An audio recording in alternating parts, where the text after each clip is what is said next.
So the next panel is going to be held by Nanako Yamamori, accredited journalist by the Italian Ministry of Foreign Affairs and the member of Foreign Correspondents Club of Japan.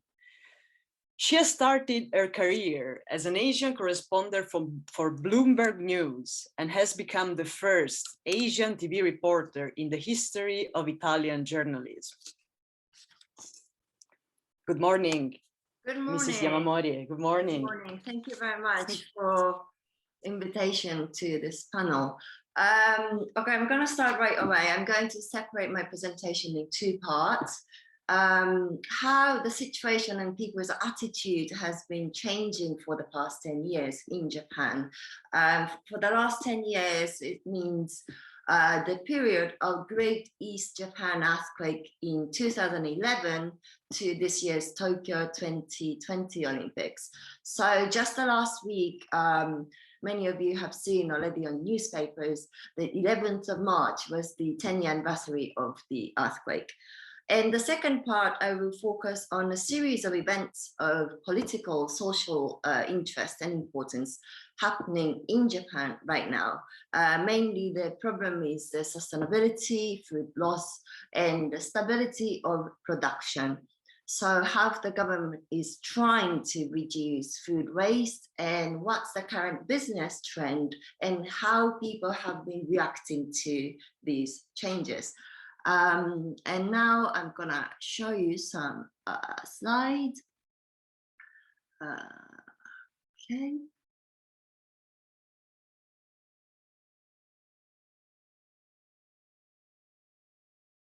I believe this is, okay, here you go. So from 2011 Tohoku earthquake to Tokyo Olympics, the disaster of the earthquake had an enormous impact on the agriculture and fisheries businesses in the region and damaging, destroying the nation's food production system, as you all know. It tested the safety of food and also it required more assurance of transparency of production system.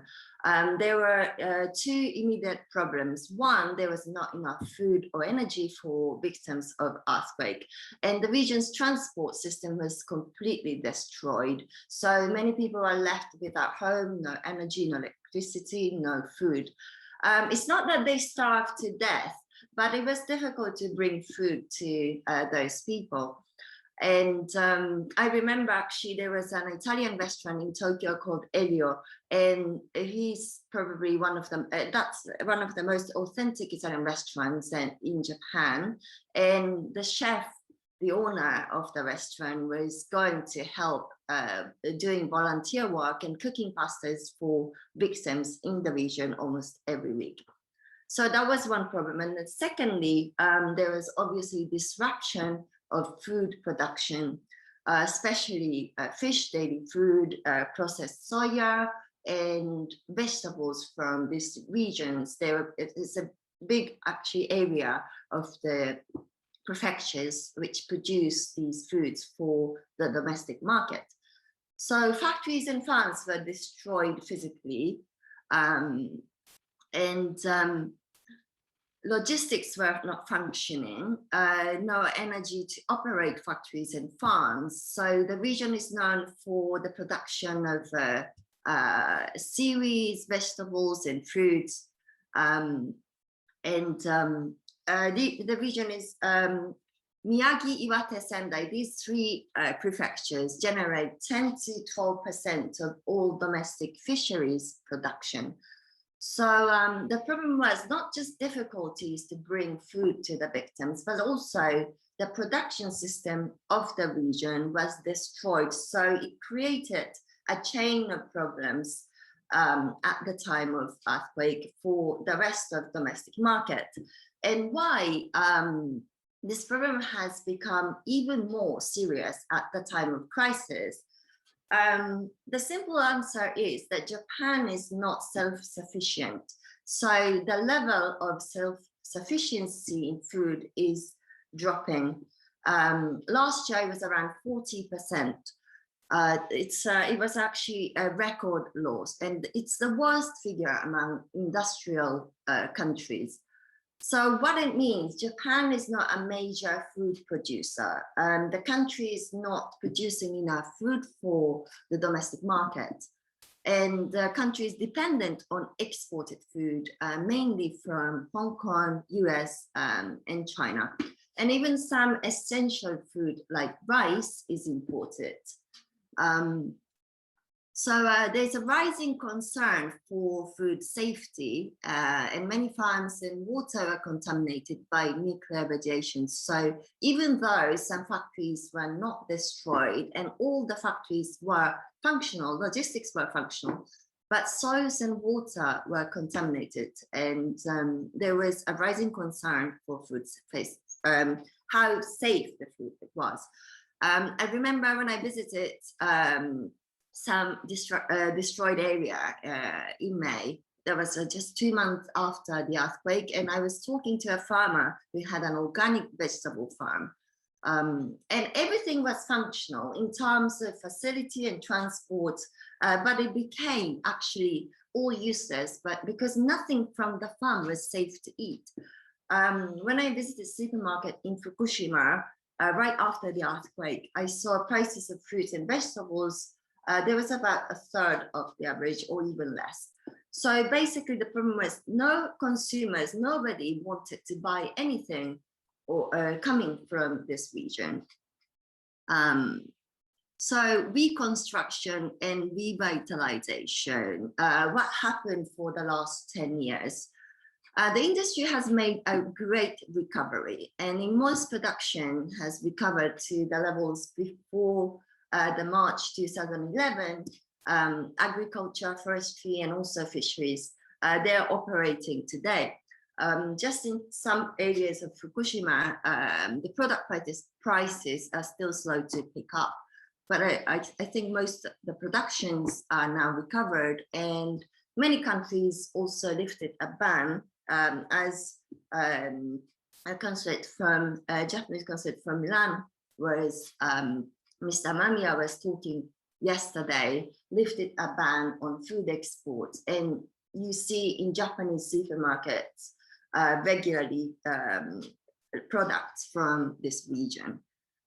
So how the earthquake changed the way we think about food in our everyday life. One, obviously, people want transparency of food production process. People want to know where food is produced, not just, but also who produced it. You start seeing many producers putting more detailed labels on food. For example, you go to a supermarket and see strawberries picked by Mr. Suzuki, or this milk is made from Mr. Tanaka's farm. So you see producers' faces on packaging. And there's another movement, which is a strong movement for made in Japan and regional products. People needed to recover and reconstruct domestic business. So there was a strong feeling and emotion to promote domestically produced products. In the past 10 years, you see more labels of made in Japan. So Japanese people needed to believe in what they do and also protect identity, promote identity, and there has been a strong trend to promote what they're proud of. So that was the period of post-tsunami, post-earthquake time. And just 2 years after the earthquake, in 2013, Tokyo was selected as the host city of the Olympic Games for 2020. At that time, the country's economy wasn't a great shape, as you can imagine. But winning the Olympic host was an extremely encouraging news for Japan, and it was really, it really cheered up Japanese people, and it really turned the country's mood around. And how the Olympics had been affecting the country. When a country hosts the Olympic Games, it is required to conform to international standard. So Japan is no exception. Country has been tested in many ways, and the IOC, International Olympic Committee, is committed not to allow any kind of discrimination. So any kind, such as race, color, sex, sexual orientation, language and religion, property, or even birth or other status. So, for example, I've seen a lot of manifestos, especially about gender equality and gay rights for the last 2 years. And many international organizations asked Tokyo to support non-discrimination legislation. Many women's groups acted to appeal for equal rights. Just a month ago, the head of JOC, you can see now in the picture, Mr. Mori, just a month ago, he he said there are too many women in the meeting and it takes too much time to make a decision. So many women protested against his comment and many volunteer workers quit. And he ended up resigning from the committee. So the whole point is that Japan has been under the international spotlight and the country needed to adapt international standard. And the Olympics has been influencing also on Japan's food business. So because one of the biggest issues is the provision of food to cater for the rising number of visitors, the food prepared for the Olympics must meet also the global GAP, Good Agricultural Practice standard. And 3 years ago, only 4% of the production in Japan matched GAP standards. So it's been pointed out also, Japan lags behind in the number of vegetarian vegan foods in restaurants and food stores. And same for halal food. During the Olympics, 20% of visitors are expected to be Muslims. So the Japanese government needed to also confront this kind of issue. The Japanese people are not familiar with special diet like halal or vegan food, and many restaurants didn't have any idea of what it is. The problem was the fact that Japanese restaurants and hotels have no understanding of vegetarianism or halal food. So even if they know a little bit about it, they can't really accommodate their requests. And what the government has been doing to resolve this issue, to prepare for the Olympics. Japan, like many other countries, needed some kind of training to learn about halal and vegetarian diets. The government started to giving out more information, training restaurants, and also prepared some public fund. Some parliamentary committees organized a lot of seminars, conventions on this issue. So 3 things: the government is parliamentary committee started to prepare for the Olympics and started to support public education. Public funds were provided to restaurants and food stores. The committee has also started to discuss how to certify some food by issuing some certifications. For the past few years, there was a boom of vegetarian food in preparation for the Olympics. So this kind of vegetarian food trend had started in preparation of the Olympics. There's also an inbound boom of inbound tourism. So many restaurants started giving English menus. Japan is really proud of hospitality. So a lot of made in Japan culture was promoted. And right now we are really not sure about the Olympics, and the country has closed its borders. So let's say this was the latest trend, and it's just started before, this trend was just started before the pandemic crisis. So moving on to the next issue. On one hand, Japan is not producing enough for the domestic market, but on the other hand, the country is wasting a lot of food. And food loss is a really hot topic in Japan. You see every day on newspapers and television how much food is wasted and what we're going to do about it. So a problem food loss is another current issue. And how much Japan is wasting? 6.5 million tons every year. This is how much food Japan throws away every year. This is the data from the ministry, and much of those are still edible. The value of food wasted in Japan is worth a massive 11 trillion yen, which is about US 100 billion US dollars annually. So with the population about 1.2 million, it works out about just a little bit less than €1,000 per person per year, which is a lot of waste.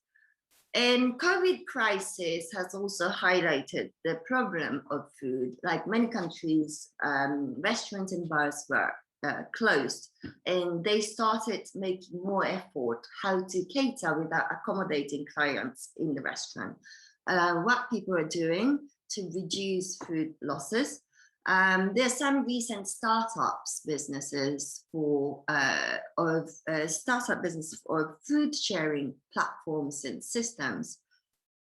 So this is an app called Tabete. Literally, it means please eat. And this is more or less, those apps more or less, the functions is quite similar. These apps give you a platform to buy or sell food by providing this platform and help food producers to contact directly to consumers. So Tabete is an app which you can download on telephone. And the whole point is to connect directly consumers and food producers. A farmer produced too many oranges. Thousands of tons of oranges will be wasted. So please buy somebody. We will offer you a box of 5 kilos of oranges for €10, something like that. So they advertise, food producers can advertise and sell food directly online through this app. It also connects restaurants which offer takeaway, and a lot of subscribers, number of subscribers has been really rising in line with the crisis of COVID. So this is another app called Reduce to Go. This is a service that matches restaurants wanting to reduce food waste with clients looking for cheaper priced food. So this app shows a list of closest shops and restaurants from users' current location. And food items also pickup times and stuff. So, and another one is Food Passport. This is another food sharing service, and users can eat at restaurants simply showing this page. This is, you can subscribe for under €6 or €7 a month and go and eat restaurant a couple of times a month. So Japan has very strict laws on food close to expired date. So that has been a huge issue. It means many shops don't stock anything which is close to expire, and many food were sent back weeks before they expire. So those apps are useful, but I started seeing only recently. So just to conclude my presentation, reducing food loss is a huge challenge, and it's not really enough to reduce just food loss, but also reduce plastic shoppers, packaging, disposable plates and cutleries in order to create the sustainable economy. Japan is actually way behind Italy, and only recently, actually I think it started this year, that shops started to make customers pay for the shoppers. So if there's anything good about COVID crisis, the pandemic crisis, I think it changed some people's attitude COVID shocked every level of food chain, from suppliers, restaurants to consumers. So it has been really, really a tough year for everybody we know. And we all thought about what is essential. We were forced to do only essential activities, such as eating, cooking. And the pandemic also highlighted the importance of being flexible, and also being efficient and also changed kind of the way we communicate. So what these apps helped is that increased direct communication between producers and consumers. I hope COVID crisis to end very soon, but these kind of good initiatives will remain even after the crisis is over. So thank you very much, and if there's any question, I would like to answer. Thank you very much, Nanako. So Japan's declining food self-sufficiency on one side, on the other side, yes, food loss and globalization, Olympics. I think that this has some connections with what we heard yesterday, from Jethro. So as anyone, any question to ask to Mrs. Yamamori? Yes, out of curiosity, Nanako. yes. As you know, in Italy, we have a lot of association of volunteers which distribute unsold food to, for example, poor people. What about Japan? Yes, there are some initiatives, especially during COVID, people started to help single mothers. A lot of wasted food are also reused, recycled. Also, farmers wanted to help.